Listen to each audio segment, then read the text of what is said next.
के योग के तो अष्टांग 8 अंग बताए 8 अंग गए हैं। जी। तो उसमें यम, नियम, आसन, प्राणायाम, प्रत्याहार, ध्यान, धारणा, समाधि, जी ये अष्टांग योग है। और इन अष्टांग योग के अतिरिक्त भी एक और योग है, जी ईश्वर प्रणिधानाद्वा। जी ईश्वर का अपने हृदय में ध्यान करना, ये सबसे बड़ा योग है। अच्छा। और इसी योग को गीता जी में 3 योगों में विभाजित किया गया। जब परमात्मा कर्म से जुड़ जाते हैं जी तो वो कर्म योग हो जाता है। जी जब परमात्मा को हम भक्ति से जोड़ते हैं तो भक्ति योग हो जाता है। जी और जब परमेश्वर को हम ज्ञान से जोड़ते हैं जी। तो ज्ञान योग हो जाता है। तो ये ज्ञान या भक्ति, ये सारी चीजें कर्म से तो जुड़ती हैं गुरुदेव। भक्ति भी तो एक किस्म का कर्म है। कर्म का अर्थ यहाँ, जी कर्म का अर्थ यहाँ वैदिक कर्मों से है। अच्छा, मतलब कर्मकांड। हाँ, कर्म का। अच्छा, और भक्ति का? भक्त का मनोवृत्ति से, मनोवृत्ति से। और जो तीसरा आपने बताया ज्ञान, चिंतन। तो भक्ति और ज्ञान में चूंकि ये दोनों ही मनोवृत्ति के ऊपर आधारित होते हैं तो बड़ा बारीक अंतर होगा थोड़ा सा। तो वो क्या है? एक में मस्तिष्क प्रधान है, एक में हृदय। आहा, अद्भुत। तो मतलब ज्ञान में मस्तिष्क प्रधान हो जाता है और भक्ति में कि जब, अब ये जो मस्तिष्क और हृदय के बीच में अक्सर विभेद हम लोग सुनते आते हैं, और अक्सर आम बोलचाल की भाषा में हम लोग कह देते हैं कि बुद्धि और मन या चित्त और अहंकार। तो और इसके बीच में हमें अंतर पता नहीं होता। नाम तो पता होते हैं लेकिन अंतर पता नहीं होने के कारण हमारी अवस्था इन चारों चीजों में एक जैसी रहती है। तो वो अंतर कैसे पता करें? अंतर तो शास्त्रों ने व्याख्या में कर दिया है। अब शास्त्र तो सब पढ़ नहीं पाते। जब हम किसी वस्तु का मनन करते हैं जी, तब मनोवृत्ति होती है। जी, जब हम जानने का प्रयास करते हैं तब बुद्धि वृत्ति होती है। जी, जब मान लेते हैं तो अहम वृत्ति होती है। जी। और जब चिंतन करते हैं तो चित्त वृत्ति होती है। वाह, बहुत अद्भुत। अब इसमें एक झंझट ये खड़ी हो जाती है कि ये कहा जाता है कि सत्य जो होता है, एक तो सत्य हो गया कि शाश्वत सत्य की श्रेणी में आता है, और एक सत्य ऐसा होता है कि हर व्यक्ति का अपना सत्य होता है। तो फिर इस विभ्रम की स्थिति में हम किसको सत्य मानें? शाश्वत को सत्य मानेंगे। लेकिन वो शाश्वत सत्य तो उन्होंने कहा कि लाभ हानि जीवन मरण वाली बात हो गई। लेकिन जो हर व्यक्ति का ऐसा नहीं कहा जी, ऐसा नहीं कहा जी, सत्य एव सत्यम। जी, सत्य जिसका कभी नाश न हो उसी को सत्य कहते हैं। अद्भुत जी। और शाश्वत का अर्थ है जिसका कभी नाश ना हो। जी। और फिर असत्य किसको कहेंगे? उससे विपरीत जिसका नाश होता रहे। और फिर मिथ्या, जो अपने संतों ने कहा है कि ब्रह्मम सत्यम जगत मिथ्या, उन्होंने असत्य नहीं कहा। नहीं, असत्य कहा जी। असत्य, मिथ्या शब्द असत्य का पर्यायवाची है। अच्छा। और ब्रह्मम सत्यम नहीं, ब्रह्म सत्यम जगन मिथ्या। अब इसमें एक चीज और बड़ी हम लोगों के सामने खड़ी हो जाती है। आम बोलचाल की भाषा में हम लोग अक्सर ये कर देते हैं। उन्होंने कहा कि नहीं, हमारा गुरुजी के प्रति विश्वास है। उन्होंने कहा नहीं, गुरुजी के प्रति श्रद्धा है। किसी ने कहा नहीं, गुरुजी के प्रति आस्था है। और हम अक्सर इनको पर्यायवाची मान लेते हैं। देखिए, विश्वास जहाँ तर्क के बाद स्थिरता आती है वो विश्वास होता है, और जहाँ तर्क बिना किए ही मन रम जाता है वो श्रद्धा होती है। क्या बात है, अद्भुत। और वही जब टिकाऊ हो जाती तो आस्था हो जाती है। अब देखिए, आपने जितनी सरलता से इन तीनों चीज़ों के अंतर को स्पष्ट कर दिया, और हम लोग अभी तक क्या समझते थे कि ये तीनों कहीं ना कहीं एक दूसरे के पर्यायवाची हैं। तो विश्वास मतलब तर्क से जिस चीज़ के प्रति हमारा समर्पण पैदा हो उसको विश्वास कहेंगे। श्रद्धा मतलब जिसमें तर्क ना हो उसको हम श्रद्धा कहेंगे, और विश्वास उत्पन्न हो जाए। और जब हमारा समर्पण बिल्कुल दृढ़ हो जाए, स्थायी हो जाए, तो वह आस्था की श्रेणी में आ जाता है। गुरुदेव, एक जिज्ञासा और है कि धर्म का अर्थ क्या है और अर्थ का धर्म क्या है? पहली बात तो जो करना चाहिए वही धर्म है जी। और अन्य व्याख्याओं के पचड़े मत पड़िए। अच्छा। धर्म की तो बहुत बहुत व्याख्याएं ऋषियों ने की हैं जी। अब नोदना लक्षणोर्थो धर्म भी कहा मीमांसाकार ने, ये तो विदय निश्रेष सिद्धि सधर्म का न्यायकार ने। पर अपने लगभग 72 वर्ष के आध्यात्मिक अनुभव के आधार पर मैं कह सकता हूँ जी कि जो करना चाहिए वही धर्म है जी, और जो नहीं करना चाहिए वो अधर्म है। जी जहां शुड लग जाए जी, शुड, वो धर्म है, जी, और जहां शुड के बाद नाट लग जाए वो अधर्म है। Should not. जी जी। और अर्थ का धर्म? अर्थ का धर्म ही कुछ नहीं होता। अच्छा। अर्थ का धर्म क्या होगा? तो अर्थ व्यर्थ है, वो तो अनर्थ है। नहीं तो उसी व्यर्थ के चक्कर में तो आज की तारीख में पूरा अनर्थ हो रहा है, क्योंकि पूरा जगत जो है उसी अर्थ की प्राप्ति की ओर भाग रहा है। Let them die, let them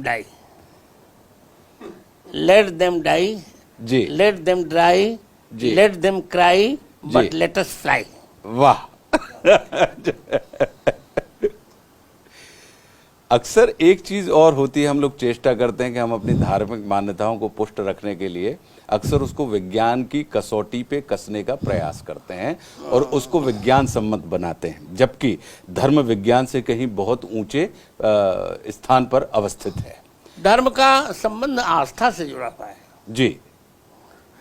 अब विज्ञान का आस्था से कोई लेना देना नहीं। लेकिन आजकल ये प्रचलन में अक्सर देखा जा रहा है कि लोग उसको वैज्ञानिक तरीके से कहीं ना कहीं पुष्ट करके धर्म के प्रति अपनी वैधता घोषित करने का प्रयास करते हैं कि देखिए विज्ञान भी यह कह रहा है। ये तो उनका पक्ष अलग होगा जी। पर मैं जो चर्चा कर रहा हूँ जी। अब माता पिता की सेवा करना है हमारा धर्म है। जी। अभी क्या वैज्ञानिक, इसमें कौन सी वैज्ञानिक की कसौटी पर कसेंगे बताओ? नहीं, अक्सर ये होता है कि उन्होंने कहा कि हमारे ऋषियों ने कह दिया कि पृथ्वी तब भी गोल थी, इस टाइप का जो हम कहते हैं कि नासा ने, देखिए नासा ने ये रिपोर्ट भेजी है जो हमारे शास्त्रों में लिखा हुआ है। ये तो केवल आनंद के लिए कहते हैं। अच्छा, आनंद के लिए।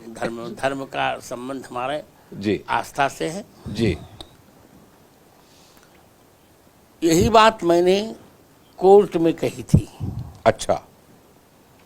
उन्होंने कहा कि राम जन्मभूमि को आप वैज्ञानिक मैंने कहा देखिए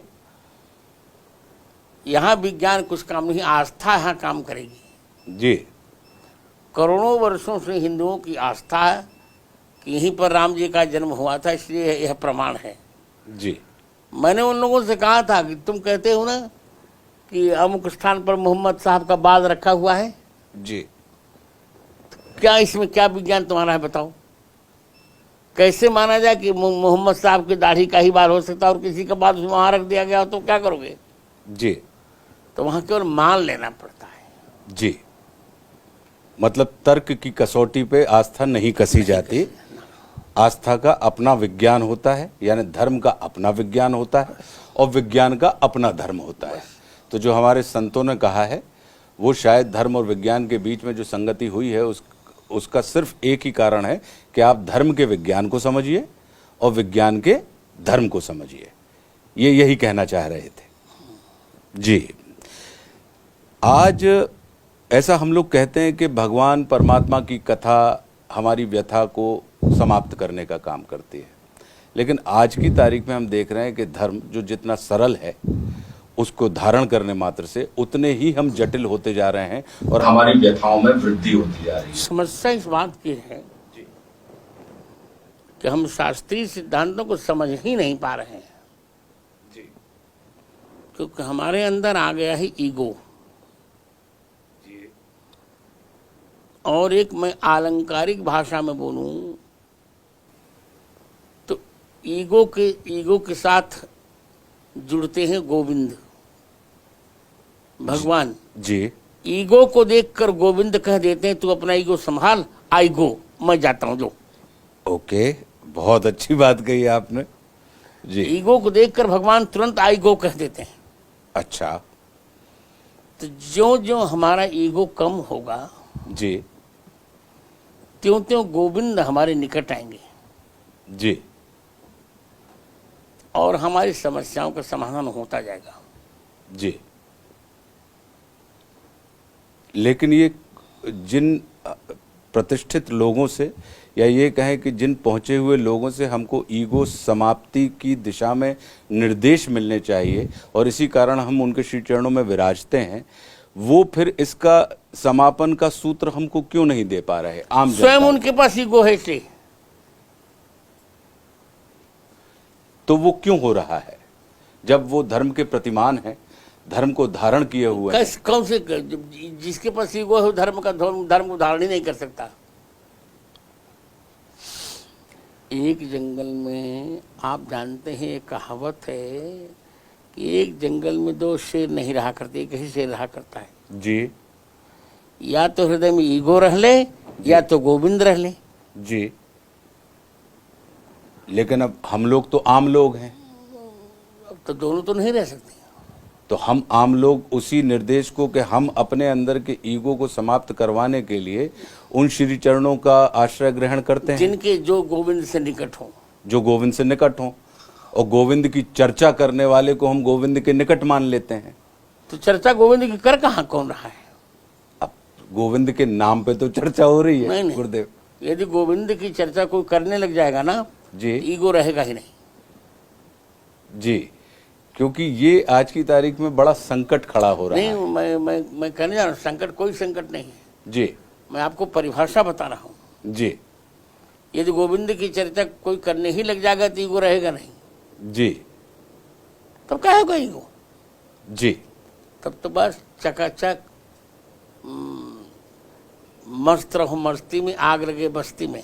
जी गुरुदेव, हमारे बुजुर्गों ने, पूर्व के ऋषि मुनियों ने समाज को व्यवस्थित रूप से संचालित करने के लिए एक वर्णाश्रम व्यवस्था हम लोगों के सामने स्पष्ट की कि ब्रह्मचर्य आश्रम हो गया, उसके बाद इस अवस्था के बाद आप गृहस्थ आश्रम में प्रवेश कीजिए, फिर उसके बाद आप वानप्रस्थ की तरफ, संन्यास आश्रम की तरफ जाएं, वानप्रस्थ की तरफ जाएं। ये जो व्यवस्था है आज के दौर में हम ऐसा क्या करें, क्योंकि समय काल परिस्थिति सब बदल गई है, कि ये सिर्फ हमारे चिंतन या विचार का ही विषय नहीं, आचरण में हम इसको ढाल सकें।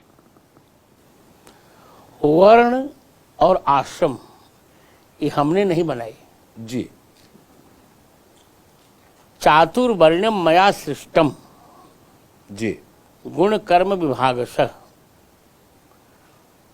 गुण और कर्म के विभाग के अनुसार भगवान ने ही वर्णाश्रम की व्यवस्था की। जैसे पोस्टें होती हैं नहीं, जी। IAS होता है, PCS होता है, RSS होता है। जी। तो अमुक योग्यता को जो पार कर ले वो IAS हो जाता है, अमुक को कलेक्टर, अमुक कमिश्नर। उसी प्रकार भिन्न भिन्न योग्यताएं हैं, उन योग्यताओं को जो प्राप्त कर ले वो ब्राह्मण हो गया, अमुक को जो क्षत्रिय, वो जो भी जन्मना। जी। क्योंकि कर्म से नहीं निर्धारण कर सकते हम, जी। जन्मना ही निर्धारण किया जा सकता है। जी। तो जैसे कोई अच्छे कुल में उत्पन्न हुआ तो इसका अर्थ है कि उसने अपनी योग्यता उस कंपटीशन को उसने कंप्लीट कर लिया है। जी। अब हो गया ब्राह्मण, अब आगे जो कर्म करेगा उसको वो भोगेगा अपना कर्म। या तो उसकी सर्विस निरस्त हो जाएगी या दंड मिलेगा। जी। पर वर्णाश्रम व्यवस्था तो चलती रहेगी, वो प्रामाणिक है। जी। भगवान ने ही बनाया है वर्णाश्रम व्यवस्था, जी। इसलिए हमें वर्णाश्रम व्यवस्था का विरोध नहीं करना चाहिए। और वर्णाश्रम व्यवस्था में कोई हीन नहीं है, ये मुझे ये भी कहना है। जी। ब्राह्मण, क्षत्रिय, वैश्य, शूद्र चारों नाम हैं केवल। जी। जैसे एक पिता जैसे आपने अपने बेटे, किसी बेटे का नाम अभिनव रख दिया, किसी का नाम गौरव रख दिया, जी इसमें उसके उत्कर्ष या अपकर्ष की बात नहीं है, नाम रख दिया गया। जी तो वेद ने चारों वर्णों का नाम रख दिया था, जी, ब्राह्मण, क्षत्रिय, वैश्य, शूद्र। जी शूद्र का अर्थ नीच नहीं होता। जी शोभनो द्रव सु परमात्मा द्रवती यस्मिन्, जिस पर परमात्मा बहुत जल्दी प्रसन्न हो जाते हैं उसे शूद्र कहते हैं। अच्छा, और वो इसलिए उनके हिस्से में सेवा आई क्योंकि परमात्मा प्रसन्न उस पर बहुत जल्दी होते हैं जो संपूर्ण समाज की सेवा करते हैं। समाज की सेवा करने के लिए क्या, राष्ट्र की सेवा करने के लिए कहा जी कि राष्ट्र की सेवा करो। जी अब जीवन भर थोड़े वो ब्राह्मण का चप्पल उठाता रहेगा, जी नहीं। जी। अब इसमें गुरुजी जैसे ब्रह्मचर्य हमसे कहा गया कि हमको ब्रह्मचर्य धारण करना चाहिए अपने चरित्र के निर्माण के लिए। हाँ, फिर उन्होंने कहा कि गृहस्थ आश्रम में एक आयु के बाद आप प्रवेश करें। फिर कहा गया कि नहीं भाई, एक आयु के बाद आप वानप्रस्थ ही हो जाएं। फिर अपने चरित्र का निर्माण करने के लिए आप फिर संन्यास की अवस्था को धारण करें। तो वर्तमान युग में रहते हुए हम इन तमाम दिशा निर्देशों का पालन कैसे कर सकते हैं? कर सकते हैं। और एक व्यवस्था और भी है जी। ये तो सामान्य व्यक्ति के लिए व्यवस्था हुई कि पहले वो ब्रह्मचर्य का पालन करे, फिर गृहस्थ का पालन करे, फिर वानप्रस्थ का, फिर संन्यास का। जी। और एक श्रुति और यदहरेव निर्विद्येत तदहर, यदहरेव विरजेत तदहरेव निर्विद्येत। जिस समय व्यक्ति को वैराग्य हो जाए उसी समय वो संन्यास ले सकता है। तो इसमें आयु का संबंध नहीं है, ये अवस्था की स्थिति है। अब जैसे मान लीजिए हमने रामचंद्र दास को विरक्त वेश दे दिया जी। अब इनको विरक्त वेश, गृहस्थाश्रम को पहले इनको विरक्त वेश दे दिया जी। तो हम जान गए जी। कि ये व्यक्ति अब निर्वीण हो चुका, अब संन्यास को संभाल सकता है। जी। शंकराचार्य ने 8 वर्ष में संन्यास ले लिया था। जी। जो जितनी जल्दी ले सके। जी। हमारी अवधि की कहावत है, टूटे ही घोड़ी सांझे पलान ले चाहे। जी।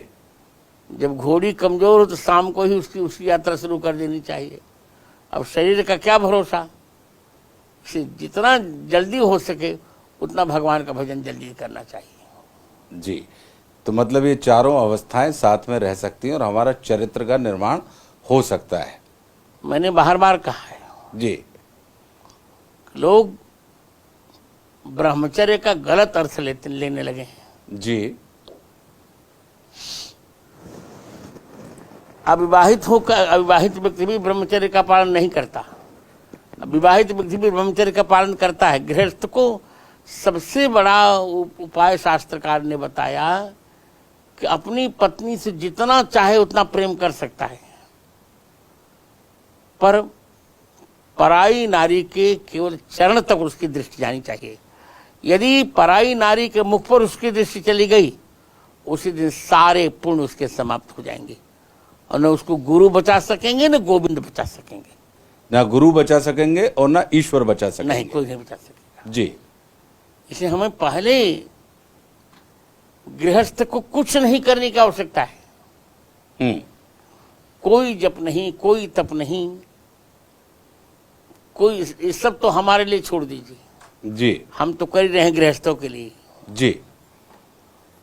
गृहस्थ का एक ही जप है, एक ही तप है, एक ही संयम है, एक ही योग है, एक ही ज्ञान है, एक ही ध्यान है कि केवल अपनी पत्नी के प्रति उसकी भोग्य दृष्टि हो और सर्वत्र योग्य दृष्टि हो।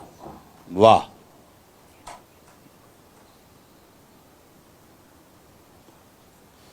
इसे भगवान राम को तापसो ब्रह्मचारी ने कहा गया। जी।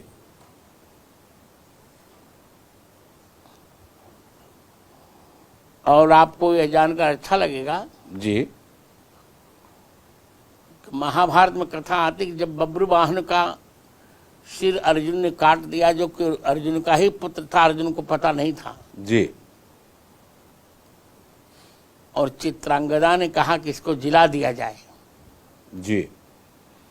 तो भगवान कृष्ण ने कहा कि रामावतार में सीता जी के अतिरिक्त किसी नारी का मैंने चिंतन नहीं किया, तो मेरे उसी पुण्य से बब्रवाहन जीवित हो जाए, और वही हो गया। वाह, अद्भुत। गुरुजी, एक और हम लोगों के आज की तारीख में नए बच्चों के सामने ये खड़ा होता है कि वो अक्सर कह देते हैं कि no, I am not religious but I am spiritual. ये गलत है। वो क्या अंतर है? गलत है। रिलीजियस और स्पिरिचुअल दोनों पर्यायवाची ही हैं। जो स्पिरिचुअल होगा वही रिलीजियस हो सकता है। थोड़ा सा इसके ऊपर हल्का सा प्रकाश डालेंगे देखिए, सरलता के लिए? रिलीजियस का अर्थ होता है धार्मिक, जी। स्पिरिचुअल का अर्थ होता है आध्यात्मिक। जी। तो धर्म ही तो अध्यात्म है।